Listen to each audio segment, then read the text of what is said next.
Vukovar już genau na wschodzie Chorwacji, przy granicy ze Serbią. Mamy rzeka Drava i zaroski mamy Serbią. Domowa wojna, lata 1991-95. Vukovar to miasto symbol. I tutaj wiele pocisków trafiło w ten Wasserturm. Stoi jako symbol wojny. Wojna się skończyła w 1995, no ale jeszcze 3 lata, do roku 1998, Vukovar przetrzymywali Serbowie. Pamiętam pierwszy raz w Chorwacji, no nie tutaj, no ale na Istrii, był już w roku 98. I przed wyjazdem moja mama pytała się, je tu bezpiecznie? No ja, 30 lat do zadku, domowa wojna się skończyła. Chorwaci nie ino, no ale tutaj my są to o tym godomy.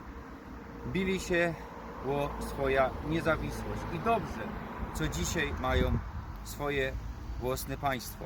Chorwaci, Słoweńcy, Bośniacy, Czarnogórcy, Macedończycy.